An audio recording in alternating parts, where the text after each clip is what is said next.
राजस्थान विधानसभा के चुनाव में इस बार कांग्रेस से ज्यादा बीजेपी को अपनी ही पार्टी के बागियों से टक्कर मिल रही है।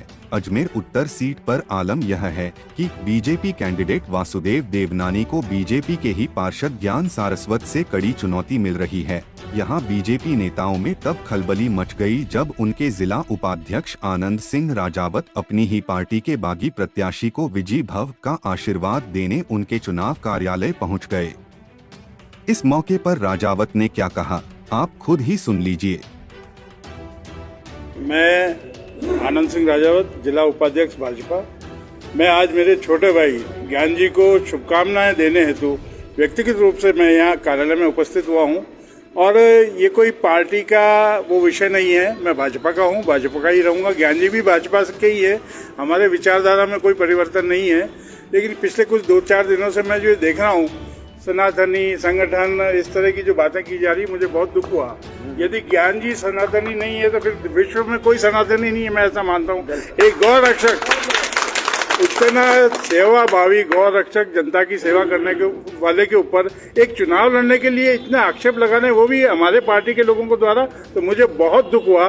तो मुझे लगा ऐसे ज्ञान जी को मेरे को जाके आशीर्वाद, एक सहयोग और शुभकामनाएं प्रेषित करने का आज अवसर है, वो मैंने दी है। और शुभकामना देने में कोई पाप नहीं। मैं कल महेंद्र सिंह जी रड़ावता मिलेंगे, उनको भी शुभकामना दूंगा। ये हमारी भारतीय परंपरा है, ये संघ की परंपरा है, इसमें कोई वो नहीं है। और किसको जीतना है ये तय जनता करेगी। ये आप और हम, ये जितनी भी अजमेर की जनता है, वो सबकी बात सुनेगी और जो उचित होगा वो करेगी। और ऐसी स्थिति क्यों आई, पार्टी को ये भी सोचना चाहिए।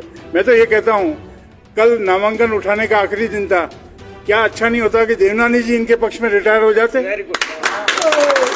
वो अपनी पारी खेल चुके हैं और जनता का जो सैलाब उमड़ रहा है, उसको देख के अगर अनदेखी हमें नहीं करनी चाहिए। फिर भी उनको चुनाव लड़ना है, हम भाजपा के, मैं अपना वोट उनको दूंगा, लेकिन मैं पार्टी से बंधा हुआ हूँ। लेकिन जनता की जो अपेक्षाएं हैं उनको भी हम नजरअंदाज नहीं कर सकते। वस्तुस्थिति क्या है, वो 25 तारीख को जब मतदान होगा तब पता चल जाएगी। आज जो जन सैलाब का जो मूड दिख रहा है, वो भी किसी से छुपा हुआ नहीं है। एक बार मैं पुनः ज्ञान जी को, उनके साथियों को शुभकामनाएं अर्पित करता हूं, प्रेषित करता हूं और विजय भाव का आशीर्वाद भी देते हुए अपनी बात को करता पूरी। मैं अपनी ओर से, मन से मैं चाहता हूं ज्ञान जी जैसे लोग आगे बढ़े।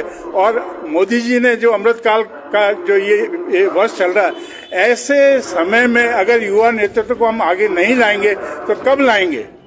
क्या 20 साल बाद ये युवा रहेंगे? क्या 20 साल बाद ये भी बूढ़े हो जाएंगे? तो मैं चाहता हूं युवा नेतृत्व आगे बढ़े और हम जैसे लोगों का दायित्व है, इनके लिए जगह खाली करें, इनको आगे बढ़ाएं, इनको प्रेरणा दें और इनके पीछे एक चट्टान की तरह खड़ा करें। यही मैं निवेदन करता हूं। बहुत बहुत धन्यवाद।